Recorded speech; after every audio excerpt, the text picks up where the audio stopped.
Bismillahirrahmanirrahim. Mungkin Umar bin Khattab itu marah itu tanpa sebab yang kuat. Ali bertanya kepada Umar, "Ya Amirul Mukminin, wahai Amirul Mukminin," karena Umar khalifah saat itu, "Ma aghdabak, apa yang bikin kamu marah? Kamu menjadi marah seperti ini, siapa yang bikin kamu marah? Apa penyebabnya?" Umar menjawab, "Tadi aku ketemu Huzaifah, sahabat Rasulullah yang lainnya. Aku tanya sama Huzaifah, 'Ya Huzaifah, kaifa asbaht?' Huzaifah, kamu mulai pagi itu bagaimana caranya? Setiap mau pagi hari, kamu itu bagaimana cara menghadapinya?" Huzaifah jawab, kata Umar, "Asbahtu uhibbul fitnah." Aku memulai pagi dengan cara membenci, dengan cara menyukai fitnah. Itu kata Umar. Huzaifah memulai pagi hari dengan cara menyukai fitnah. Kata Huzaifah tadi, "Wa akrahul haqq." Aku benci kebenaran. Kata Huzaifah, sahabat Nabi, "Wa usalli," dan aku memulai pagi dengan sholat, maksudnya sholat subuh, sholat fajar, bighairi wudu, tanpa berwudu. Jelas Umar marah. Ini ada sahabat Nabi setiap pagi hari suka fitnah, benci yang benar, sholat nggak pakai wudu. Ini sahabat Nabi, jelas Umar marah. Ali senyum, karena orang kalau lagi marah jangan ditambah marah. Nah, makanya kalau ketemu orang marah jangan pancing-pancing, kita yang senyum. Kalau marah ketemu marah meledak. Maka kalau ketemu orang marah bikin dia senyum dengan cara kita senyum duluan. Jangan orang lagi marah kita tambah marah pula, meledak. Ali tahu pola ini. Kata Ali, "Ya Amirul Mukminin, wahai Amirul Mukminin Umar bin Khattab, laqad sadaq." Huzaifah benar. Yang dikatakan oleh Huzaifah tadi itu, wahai Umar bin Khattab, benar. Umar kaget. Nah, orang setiap pagi suka fitnah, benci kebenaran, sholat nggak pakai wudu, kok orang benar? Kata Sayyidina Ali bin Abi Thalib, ketika Huzaifah mengatakan bahwa dia menyukai fitnah, artinya yuhibbu malahu wa waladah. Huzaifah menyintai hartanya dan anaknya. Sedangkan di dalam Al-Quran disebutkan, annama amwalukum wa auladukum fitnah, bahwasanya harta dan anak itu adalah fitnah. Jadi Huzaifah mencintai fitnah, yaitu harta dan anak. Bagaimana cara menyukai harta dan anak? Harta itu pemberian Allah, bukan kutukan Allah. Orang yang mencintai harta harusnya menyerahkan harta atau mempergunakan harta sesuai keinginan yang ngasih. Anak itu pemberian Allah. Kalau kita cinta Allah, anak diarahkan dengan yang pengen yang ngasih, bukan dengan pengennya kita. Itu yang membuat Huzaifah cinta harta dan cinta anak. Jadi beda caranya cinta kita dengan cintanya Huzaifah. Turun tensi Umar sepertiga. Oke, kata Umar. Lantas bagaimana pemahaman bahwa dia setiap pagi membenci kebenaran? Kata Sayyidina Ali, Huzaifah benci kebenaran maksudnya yakrahul mauta wa minna yuhibbu. Ya Amirul Mukminin, menyukai kebenaran, membenci kebenaran artinya membenci kematian. Siapa di antara kita yang menyukai hidup dan kematian? Siapa? Jika kita boleh disuruh memilih, semua kita pengen hidup. Makanya ada lagu hidup 1000 tahun lagi. Nah, itu apa namanya, lagu yang merobek hadis Nabi. Mana ada orang hidup 1000 tahun? Dulu udah selesai zaman Nabi Nuh. Nabi Nuh itu 1000 dikurang 950 tahun. Umat Nabi Muhammad paling banyak 100 tahun. Lebih 100 tahun bisa dihitung dengan jari. Malah kan kadang-kadang lebih banyak jari sama yang meninggal di atas 100 tahun.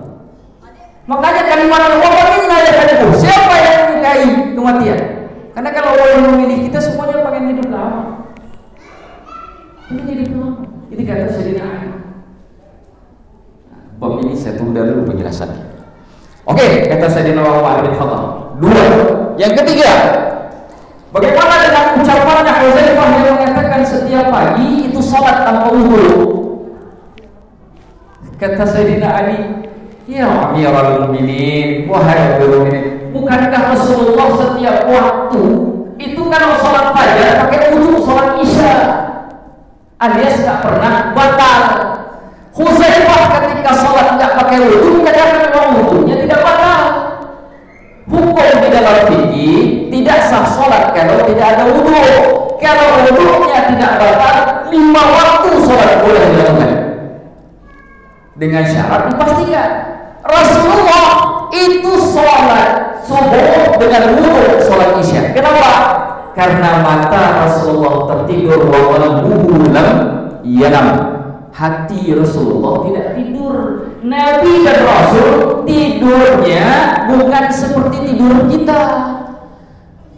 Karena Nabi dan Rasul itu matanya tertutup, hatinya terjaga. Kalau hatinya juga ikut tertutup, bagaimana cara terima wahyu ketika tidur?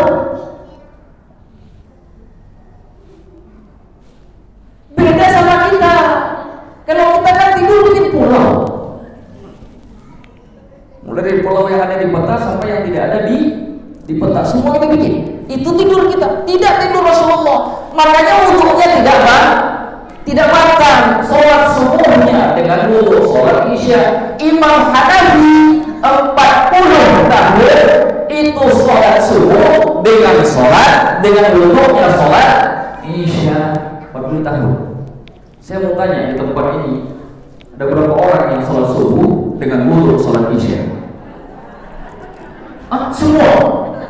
Semua. Oh, ternyata semua dia. Saya pikir semua iya. Luar biasa ini masjid. Kalah Imam Hanafi. Subhanallah. Baik.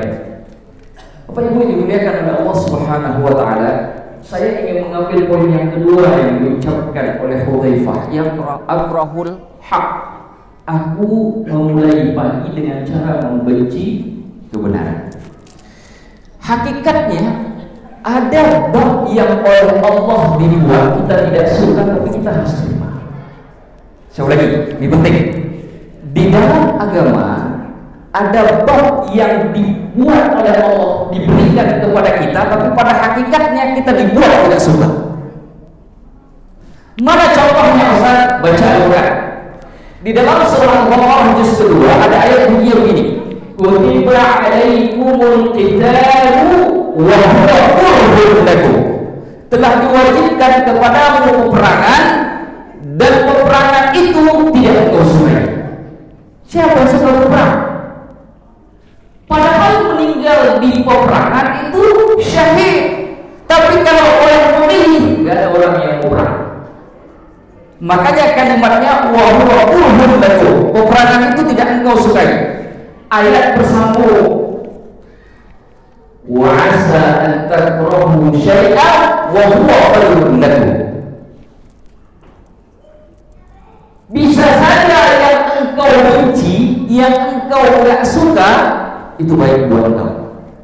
Begitu juga sebaliknya, yang engkau sukai bisa saja itu jelek buatmu. Allah menutup ayatnya dengan kalimat yang sangat-sangat istimewa. Wallahu ya'lamu wa antum la ta'lamun. Allah tahu, kalian semuanya kagak tahu. Kamu boleh saja benci sesuatu, tapi hakikatnya Allah yang tahu. Peperangan itu tidak kamu sukai, tapi hakikatnya Allah yang tahu. Meninggal dunia tidak ada yang mau, tapi hakikatnya Allah yang maha tahu. Jadi ada hal yang Allah berikan buat kita tidak suka, tapi pada hakikatnya bisa saja yang tidak kita sukai itu malah lebih baik. Dalam hadisnya Imam Al-Tabrani begini bunyinya, Habib habibaka haunamma, cintailah kekasihmu sewajarnya saja. Asa ayyakuna baghidaka yawman ma, karena bisa saja yang engkau cintai itu suatu hari nanti akan menjadi kebencianmu. Wa baghidaka haunan ma, bencilah yang engkau tidak sukai itu, yang engkau benci itu sewajarnya saja. Asa ayyakuna habibaka yawman ma, karena bisa saja yang engkau benci hari ini suatu hari nanti akan jadi kekasihmu. Dulu di sekolah bertengkar, waktu di bangku kuliah ribut, tamat kuliah jadi suami istri.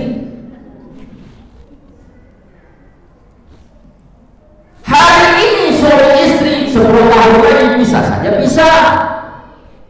Betul. Ini hakikat hidup.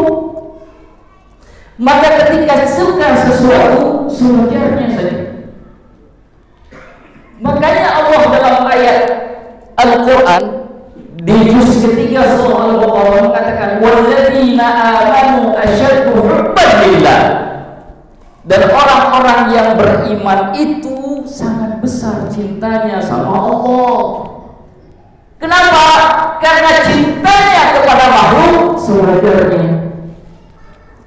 Maka orang yang cinta kepada makhluk dengan luar biasa, dia pasti akan mencintai Allah seadanya. Ini penting, saya ulangi. Orang yang mencintai Allah dengan luar biasa, dia akan mencintai makhluk dengan sewajarnya. Sebaliknya, orang yang mencintai makhluk dengan luar biasa, dia akan mencintai Allah secukupnya. Pilih saja, mau yang satu atau yang dua. Kita yang menentukan. Itu garisnya begitu. Sama saja dengan kematian yang dimaksudkan oleh Hudzaifah. Gak ada orang yang suka kalau disuruh memilih, semua pengen hidup. Kenapa? Karena pada kematian ada duka, pada kematian ada kesedihan. Gak ada orang yang mau. Makanya Hudzaifah mengatakan akrahul haqqa, aku benci kebenaran. Kebenaran yang dimaksud di situ adalah kematian. Kenapa kebenaran digunakan untuk kalimat kematian? Kenapa? Karena ada ayat di dalam Al-Quran yang menyebutkan kullu nafsin dha'iqatul maut. Yang punya nyawa mesti mati. Kalau ada orang yang merasa dirinya tak mati, ada karena sudah mati, karena sudah tak punya nyawa. Karena yang sudah mati tak mungkin mati kedua kali. Karena yang sudah meninggal hanya tunggu dibangkitkan. Tapi yang belum meninggal, sebelum dibangkitkan ada fase kubur yang harus kita lewati. Itu yang disebut dengan hak oleh Hudzaifah, yang menyebabkan Umar bin Khattab setelah dijelaskan oleh Sayyidina Ali marahnya menurun. Maka hadirin kaum muslimin yang dimuliakan oleh Allah, dalam perjalanan hidup kita, kuburan itu fase yang wajib dilalui, suka atau tidak suka. Jangan pikir kuburan itu cuma dekat dengan orang tua. Saya kan masih muda Ustaz, umur saya masih 25 tahun, tenaga saya masih luar biasa, semangat saya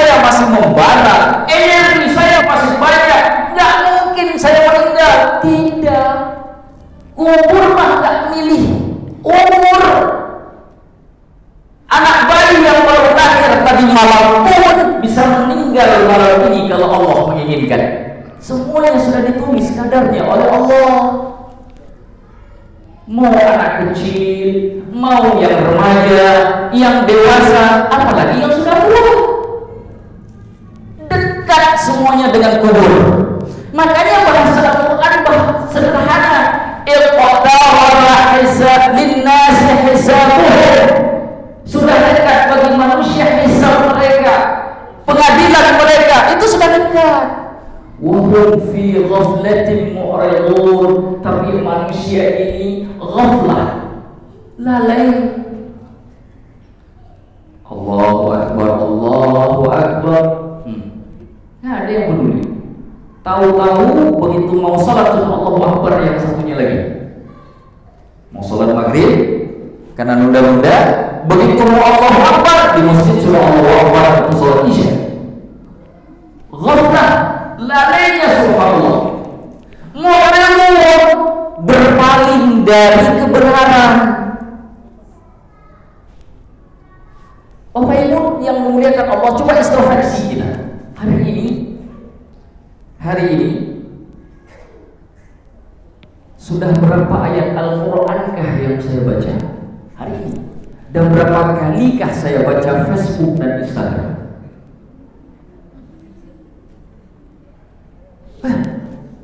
Lebih banyak lihat Facebook sama Instagram apa lebih banyak lihat Al-Quran hari ini? Kalau lebih banyak Instagram, jangan bilang umat Nabi. Umatnya maksudkan pendiri Instagram, pendiri Facebook. Jangan-jangan kita umatnya Bill Gates, ngakunya umat Nabi Muhammad. Kenapa? Karena melihat Instagram sama Facebook dan aplikasi-aplikasi lainnya yang tidak ada hubungan dengan agama lebih banyak kita lakukan daripada baca Al-Quran. Jangan-jangan begitu. Inilah kalimat yang Allah sebut wahum fi ghaflatin mu'ridun. Bukan cuma lalai, tapi memang mau berpaling. Kalau lalai, orang kalau lalai diingetin biasanya balik. Itu kalau lalai. Tapi kalau berpaling diingatin, diteriakin telinga kanan, keluar telinga kiri. Diteriakin di telinga kiri, keluar telinga kanan. Terkadang diteriakin di telinga kanan, mobil nggak masuk. Yang tadi masih lumayan lah, numpak lewat. Ini nggak masuk. Itu mu'ridun namanya.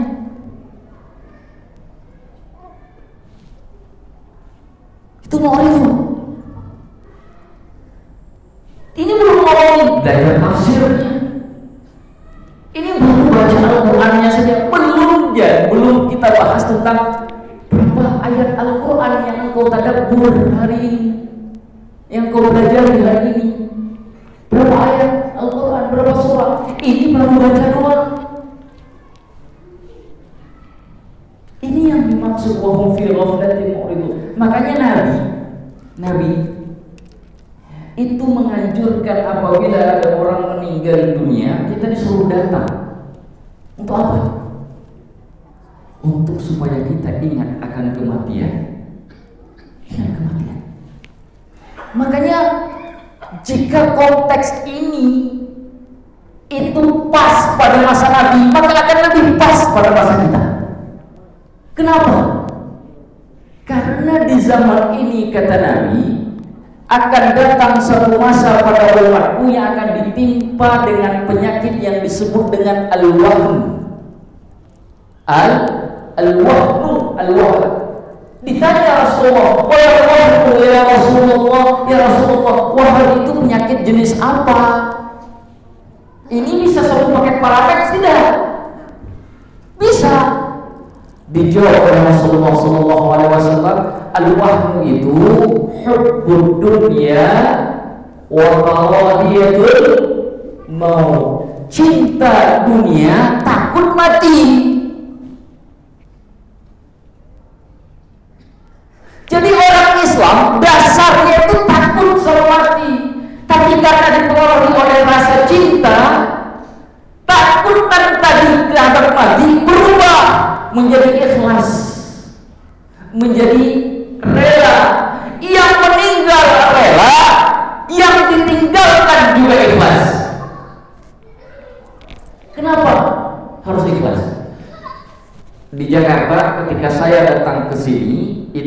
hampir ya lebih banyak lah orang di Jabodetabek ini adalah pendatang. Lebaran saya pertama di Jakarta saya kaget. Kenapa? Itu jalanan lebih sepi daripada kampung saya. Banyak sekali pendatang di sini. Jika kita tanya kepada para pendatang, apa momen yang paling indah di saat kau ada di Jakarta? Pasti semua menjawab pada saat mudik. Nyari setahun, bawa pulang 1 kali dalam setahun. Masa ada orang ngaku beriman, mudik ke Allah kok nggak seneng, mudik ke Allah kok nggak ikhlas, mudik ke Allah kok nggak rela. Padahal mudik ketemu emak kita, mudik ketemu istri kita, mudik ketemu anak kita, senengnya subhanallah. Nah sekarang mudiknya ketemu Allah.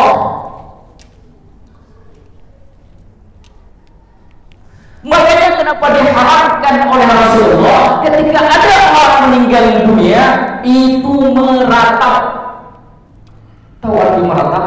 Menangis sampai dengan suara yang keras, terkadang itu sampai pukul-pukul kepala.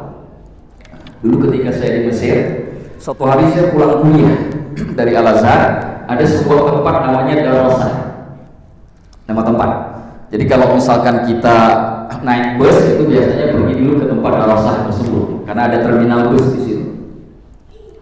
Tiba-tiba lewat rombongan bawa jenazah. Di depan itu keluarga, lalu ada orang yang ngangkut peti. Di belakangnya itu ada pasukan baju hitam,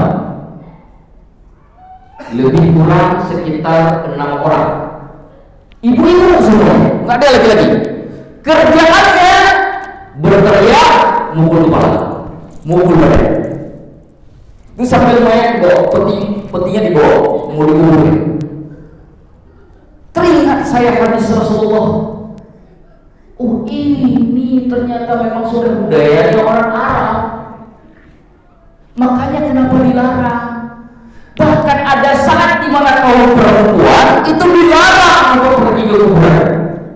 Sampai kemudian dibolehkan kembali, ini masuk dalam bab nasakh dan mansukh kalau dalam usul fikih. Pernah perempuan dilarang oleh Rasulullah. Kenapa? Karena yang paling cepat meratap itu kaum Hawa. Maka dilarang dalam kuburan. Kenapa tidak boleh meratap? Orang yang meratap berarti tidak ikhlas, yang meninggal dunia kembali mulik kepada yang dunia.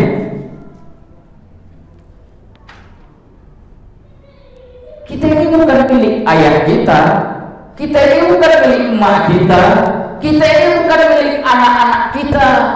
Suami bukan milik istri, istri bukan milik suami. Itu titipan namanya. Makanya anak disebut fitnah. Benar dididik, cakep hasilnya. Salah dididik, neraka akibatnya. Bapak-bapak yang khususnya, ini habis pulang ke rumah, cek anak semua bisa ngaji belum?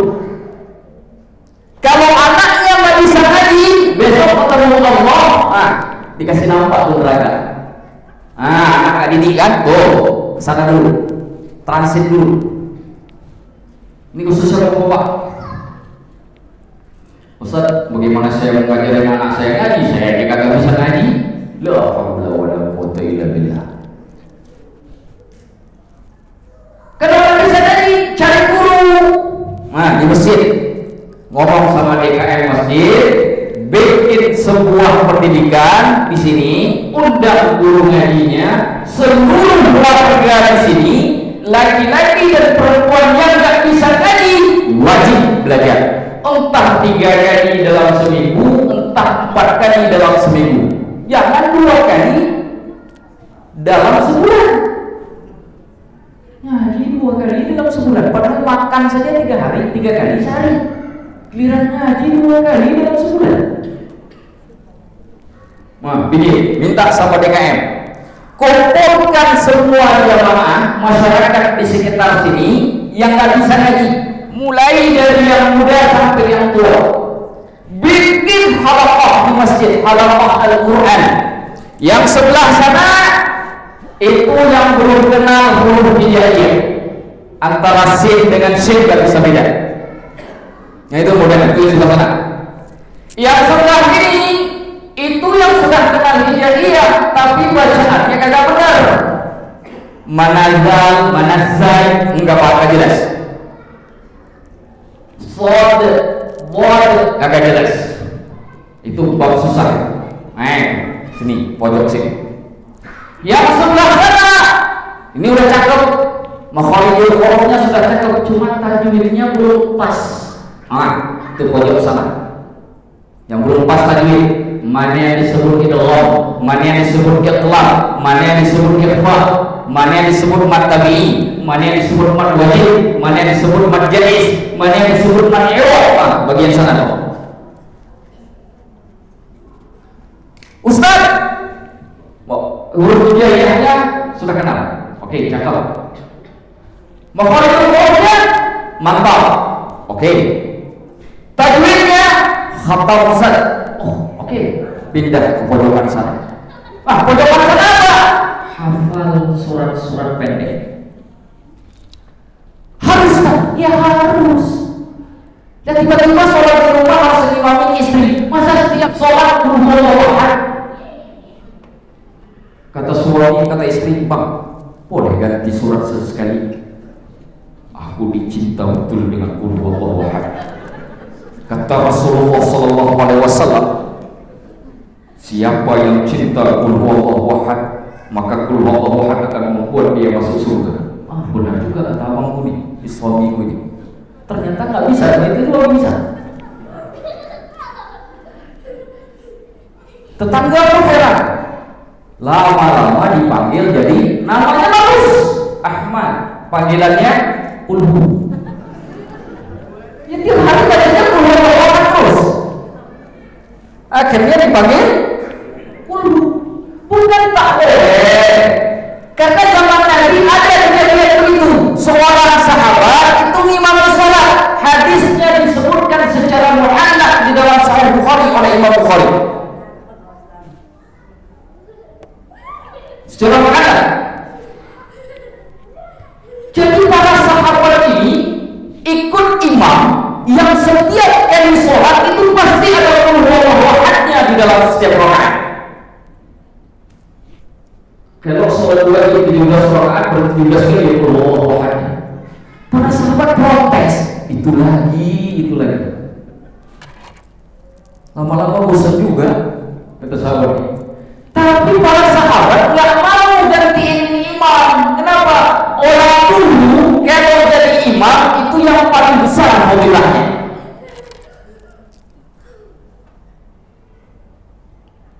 Jadi imam itu nggak boleh sembarangan, nggak boleh tunjuk.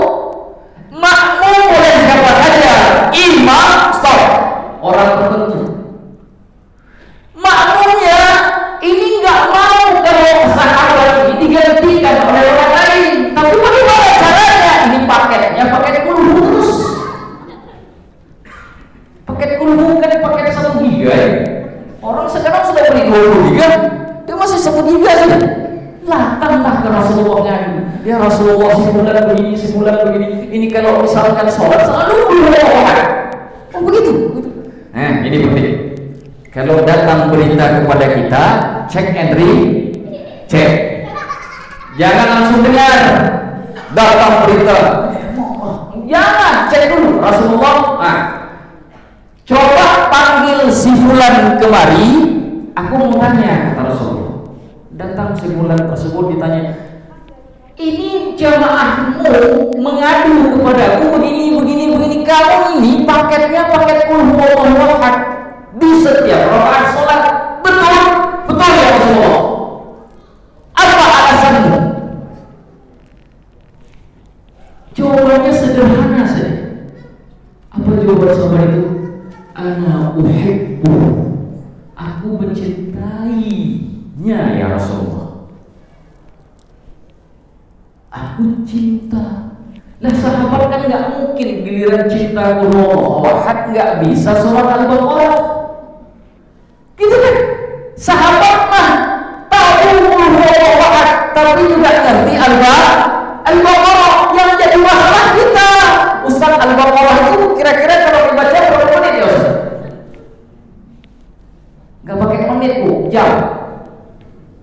surat Al-Baqarah urutannya jam, karena Al-Baqarah itu 2 juz setengah kurang 2 halaman. 2 juz setengah kurang 2 halaman. Nah itu kalau dibaca agak cepat sedikit, lebih kurang nih 1 jam setengah atau 1 jam 45 menit. Nah, jadi kalau berimam dengan orang suku pakai surat Al-Baqarah, nah, besok pagi udah bisa latihan gerak jalan. 1 jam setengah atau 1 jam 45 menit tamat surat Al-Baqarah. Kata Rasulullah SAW ketika mendengar sahabat tadi mengatakan, aku mencintainya ya Rasulullah. Apa jawab Rasulullah? Hubbuka iyyaha adkhalakal jannah.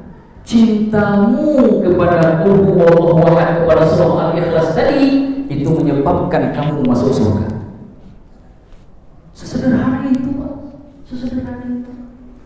Cinta kepada Allah, 4 ayat saja yang pendek-pendek itu dibaca 1 kali nafas. Tarik nafas itu bisa diulang sampai 5 kali, saking pendeknya. Tapi cinta kita dengan Allah itu bikin kita masuk surga. Di dalam riwayat yang lain, diriwayatkan oleh Abu Dawud, diriwayatkan oleh Imam An-Nasa'i dari sahabat Anas bin Malik, disebutkan qul huwallahu ahad thuluthul Quran. Qul huwallahu ahad itu 1/3 Al-Quran. Para ulama berbeda pendapat kemudian apa yang dimaksud dengan 1/3 Al-Quran. Ada yang mengatakan yang dimaksud 1/3 Al-Quran baca qul huwallahu ahad 4 ayat itu sama dengan membaca 1/3 Al-Quran. Pahalanya sama dengan pahala baca Al-Quran 1/3 Al-Quran. Itu pendapat yang pertama.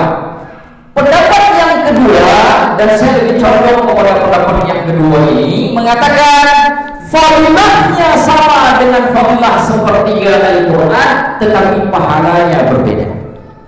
Di mana letak perbedaan menurut pendapat yang kedua? Karena dalam membaca Al-Quran setiap huruf itu dihitung 10 kebaikan.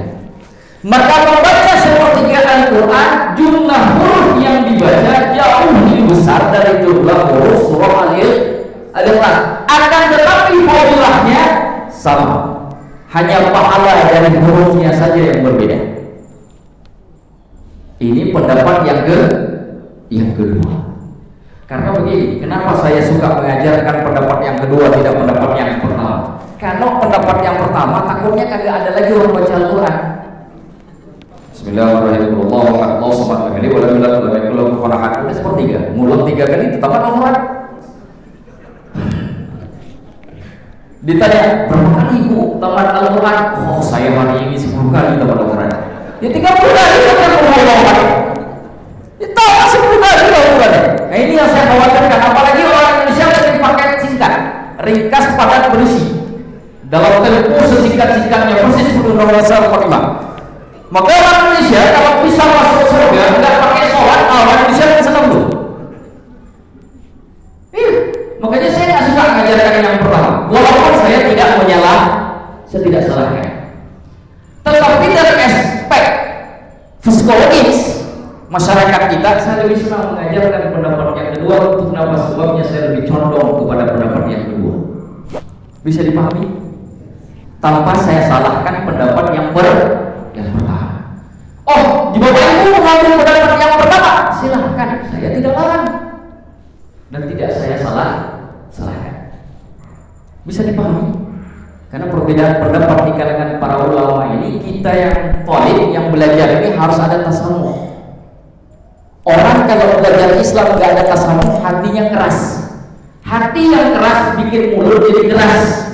Mulut jadi keras, pandangan pun jadi keras. Pandangan jadi keras, otak jadi mengeras. Otak mengeras, hati membantu, orangnya jadi paling kundang. Bisa dipahami? Maka harus bersih. Beda-beda dikit selama bab huruf. Bisa dipahami? Harus ada tasamuh. pendapat yang kedua tak saya salahkan pendapat yang pertama. Wallahu a'lamu bishawab. Bapak Ibu yang dimuliakan Allah, kembali sedikit lagi. Oleh sebab itu, sebagai muslim, satu hal yang harus kita pikirkan saat ini, bagaimana caranya menyiapkan diri ketemu dengan Allah.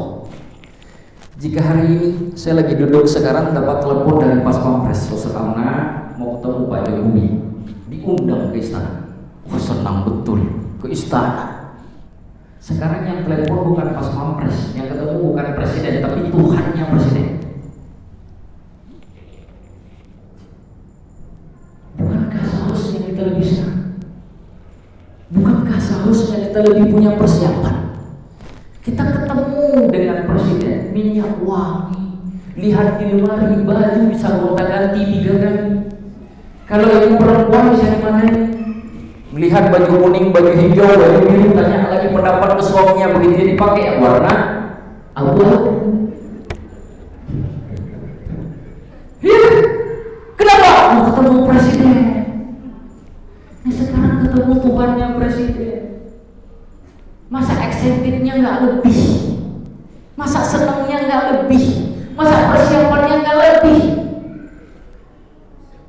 Allah nggak minta baju warna-warni, karena wajib diminta cuma satu, putih, polos, tak berjahit pula. Tak berjahit pula.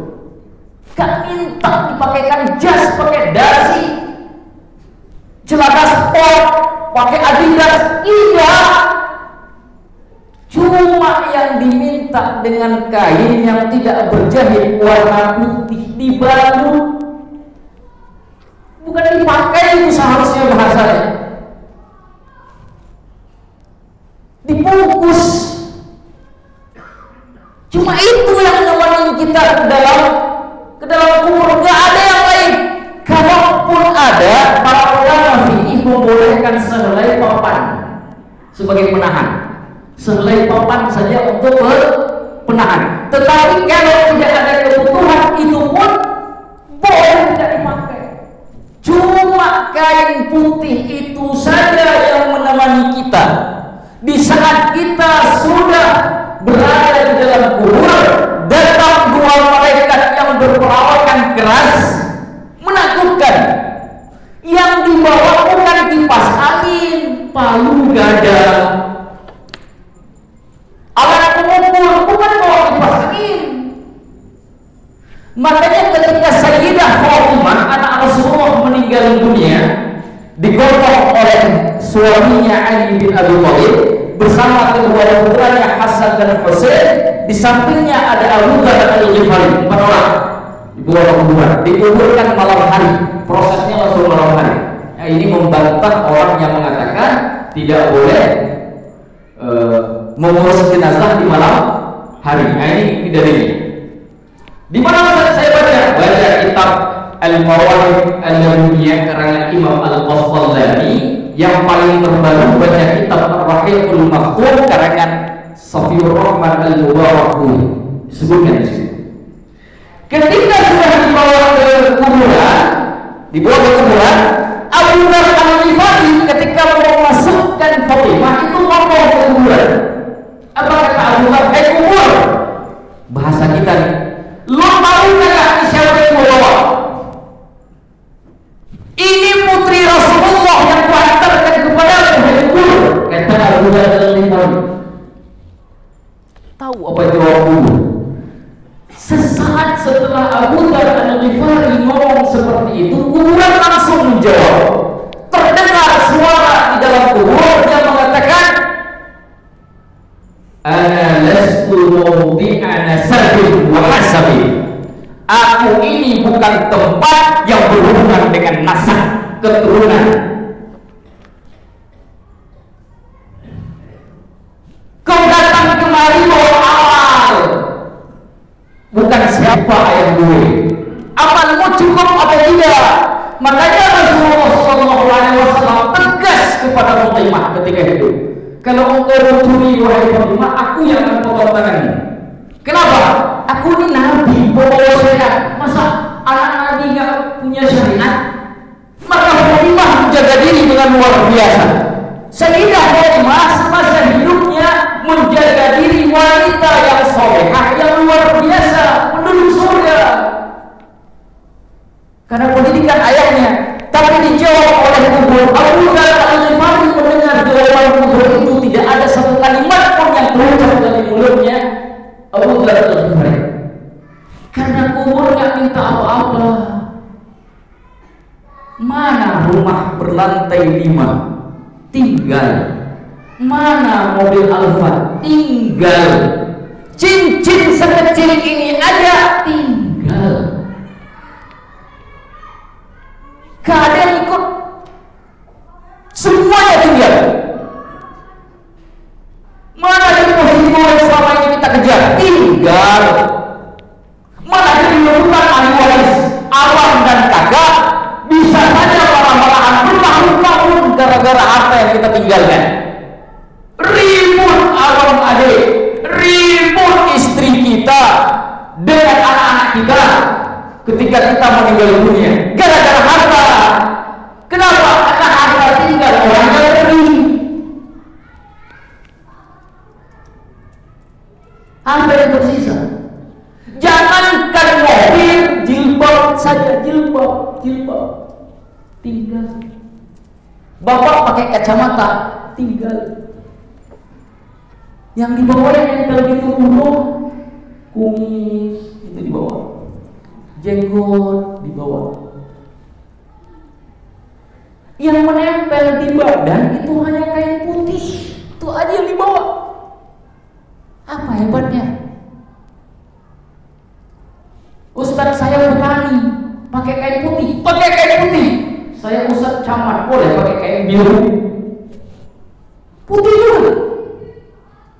Saya menteri, saya pakai lebih mentereng, merah saya, putih juga.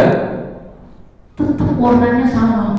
Makanya kalau musim haji seperti sekarang, kita pergi ke Arab Saudi, lagi musim haji, putih. Kita lihat di Arafah, di Mina, putih. Sejauh mata memandang, yang kita lihat warna putih. Apa maksudnya? Sebagian para ulama mengatakan hikmah dari pakaian ihram ketika haji dan pelaksanaan haji agar kita bisa mengingat kematian. Itu seperti itu. Presiden pakai pakaian putih tak berjahit ketika di Arafah dan Mina. Menteri sama, DPR, MPR sama, gubernur, wali kota, bupati sama, camat sama, RW sama, RT pakaian itu juga. Yang tak ada pangkat apalagi sama.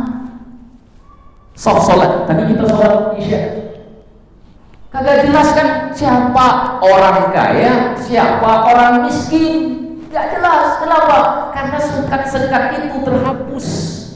Yang kaya berdiri di samping yang miskin, yang jalan kaki berdiri di samping yang punya mobil.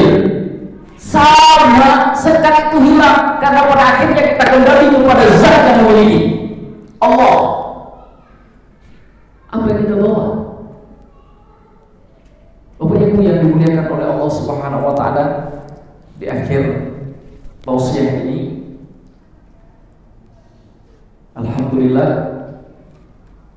tadi setelah maghrib sudah dilakukan doa bersama untuk salah seorang dari masyarakat kita di sini, tokoh, bukan hanya tokoh masyarakat tapi juga tokoh di masjid. Saya kenal dengan putra beliau yaitu Bapak Arif, dan saya pernah datang ke sini sebelumnya ketika saya mengisi nisfu Sya'ban. Dan setelah acara nisfu Sya'ban, saya diajak untuk bertemu dengan beliau sebentar. Yang namanya sebentar kan biasanya 15 menit, 20 menit selesai. Tapi kan kita yang merencanakan, Allah yang menentukan.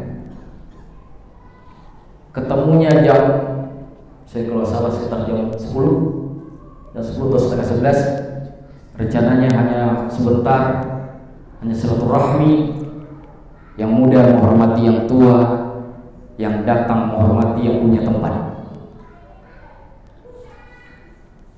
Niatnya 30 menit, jadinya sampai subuh. Itu pertemuan pertama yang terlama yang pernah saya jalani selama hidup saya. Banyak hal yang kita bahas malam itu, dari hukum agama, keluarga, sosial kemasyarakatan, sampai urusan negara, semua topik masuk malam itu.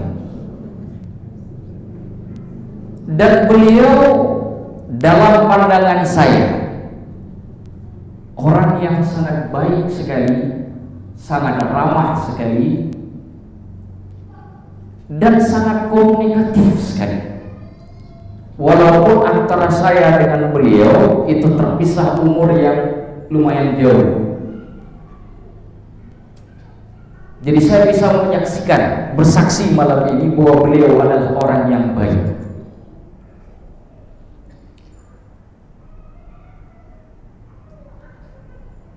Kepergian beliau harus jadi iktibar buat kita semua yang masih di sini, di masjid ini, di tempat ini, di dunia ini.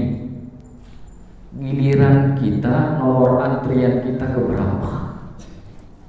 Siapa selanjutnya di sini? Sayakah orangnya atau siapa? Beliau sudah berada di tempat yang indah. Kita belum tahu kita mau kemana. Sholat isya kita tadi kira-kira diterima tidak oleh Allah, kita tidak tahu. Kapan kita mengerti ibadah kita diterima? Kalau sudah masuk ke dalam. Jadi mau tahu sholat isyanya tadi diterima, harus mati dulu. Itu syaratnya. Kenapa? Karena begitu malaikatnya nggak jadi nyiksa kita, berarti ibadah kita diterima. Kan begitu? Kalau malaikat nyiksa kita, berarti ibadahnya kagak diterima. Kan simpel urusannya. Tapi satu hal yang harus kita ingatkan, kepergian beliau bukan untuk ditangisi. Karena kita harus mengikhlaskan di antara kita, siapapun di antara kita yang pergi duluan. Karena hakikatnya kita semua milik Allah, harus ikhlas.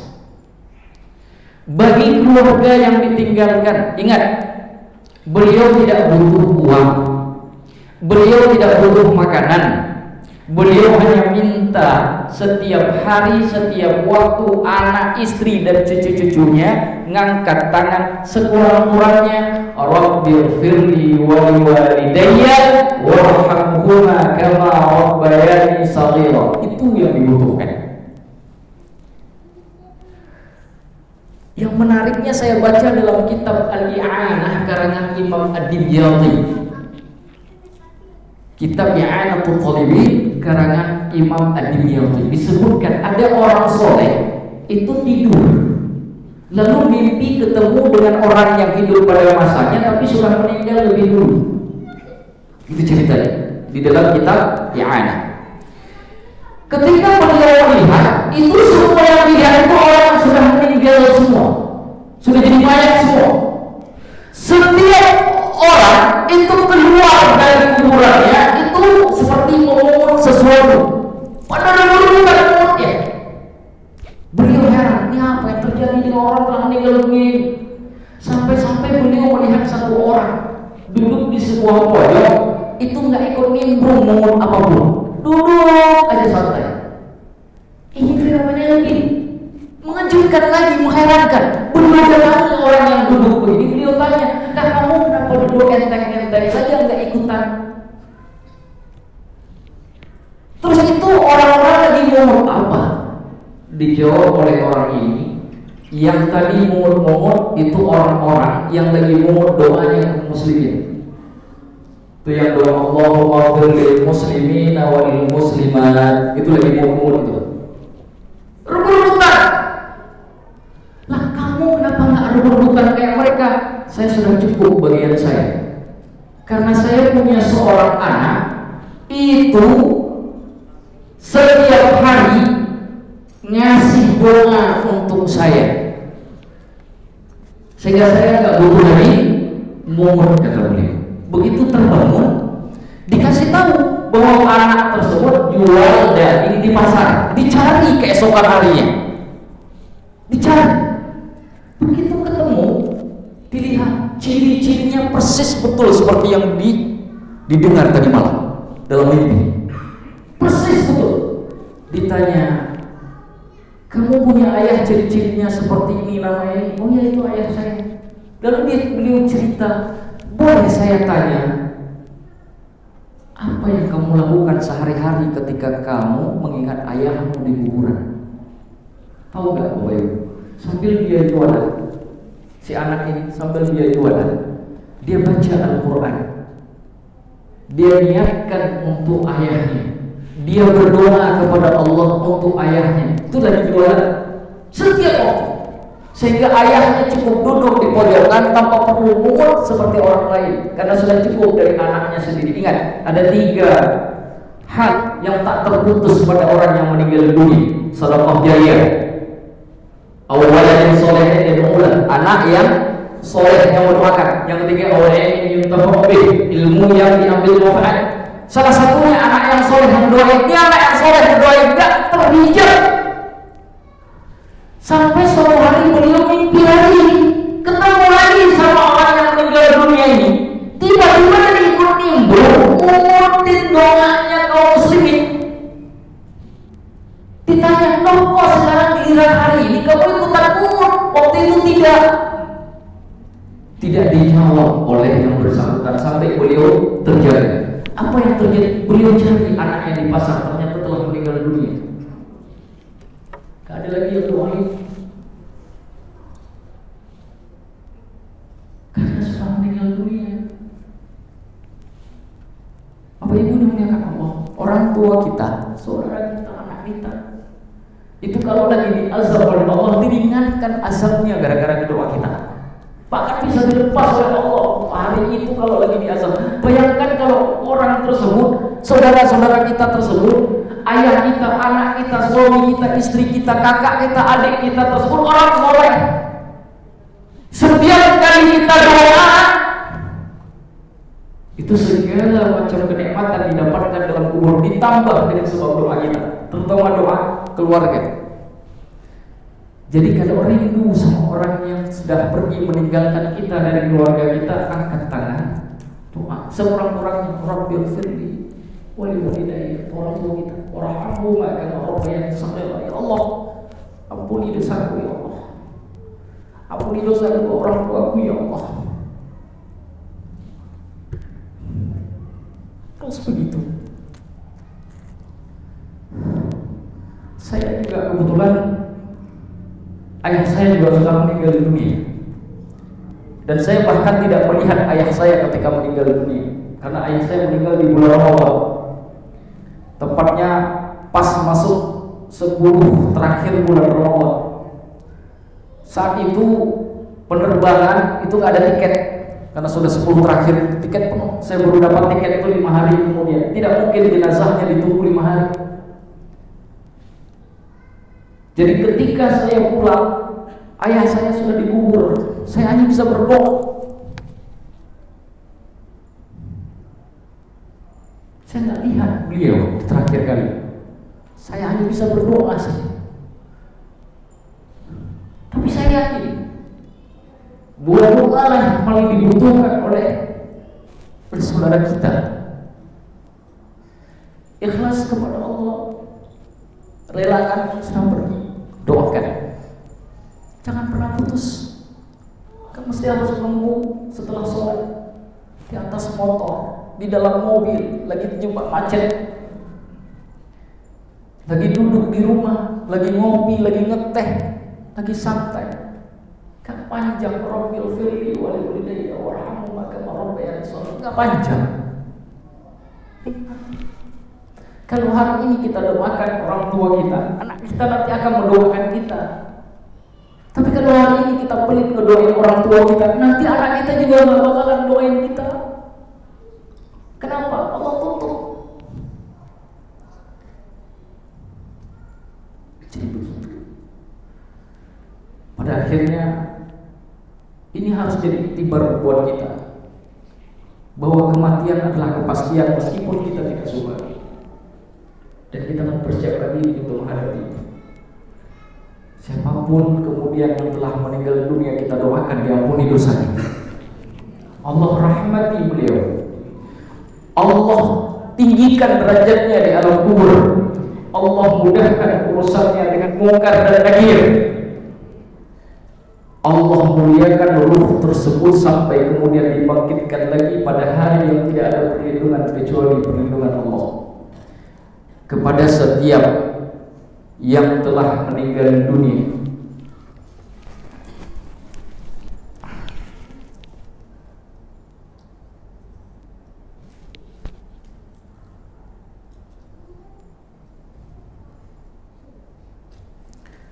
kepada semua saudara, sanak kerabat, anak, orang tua, kakak, adik yang telah meninggal dunia, khususnya di kemasjidan ini, terkhusus kepada Bapak Abdul Halim Riyadi bin Muhammad Aslan, kita doakan semuanya Allah kemudian mudahkan semua urusannya sampai kemudian berhadap Allah nanti pada mahsyar. Dan kita juga niatkan untuk diri kita yang akan menyusul, supaya kemudian Allah ampuni dosa kita dan Allah mudahkan pertemuan kita dengan Allah, terutama pada saat sakaratul maut, di saat nyawa kita dicabut. Semoga Allah ringankan. Ala hadhihi niyyah wa kullu niyyatin shalihah. Al-Fatihah.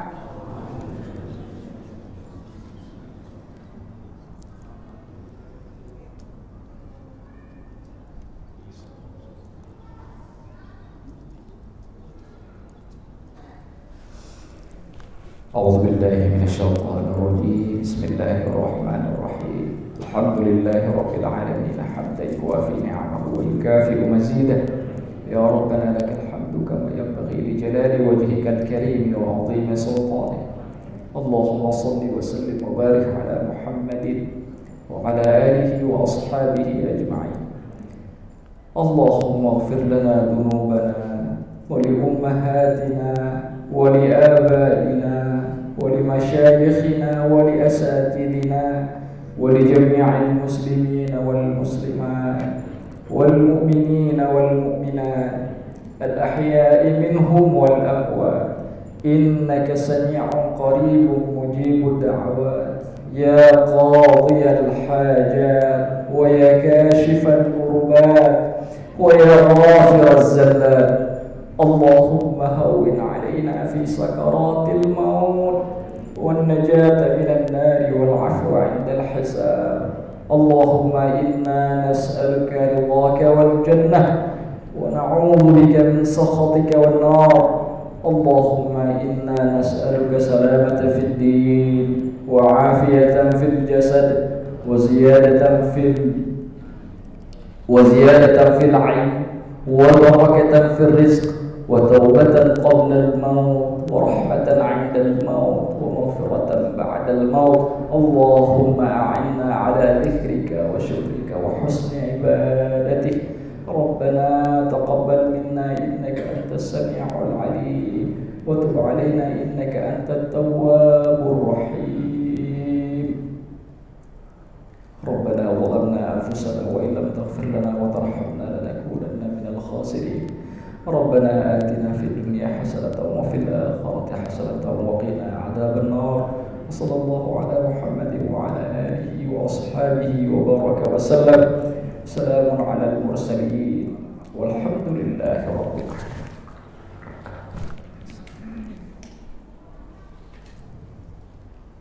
Bapak Ibu yang dimuliakan oleh Allah, saya mohon maaf kalau ada yang salah dari kata-kata saya. Semoga apa yang saya sampaikan bisa menjadi iktibar buat kita semua, dihitung barakah oleh Allah, terutama khusus yang buat saya yang menyampaikan. Dan tentu saja apa yang saya sampaikan ini bukan hanya mengingatkan kaum muslimin, tapi khususnya saya mengingatkan diri saya sendiri agar kemudian bisa lebih dekat dengan Zat yang telah menciptakan kita. Akhirul kalam, terima kasih untuk segala perhatian. hadanallahu wa iyyakum ajma'in. Aqulu qawli hadza wa astaghfirullahal azim. Wassalamualaikum warahmatullahi wabarakatuh. Allahumma shalli ala sayyidina Muhammad.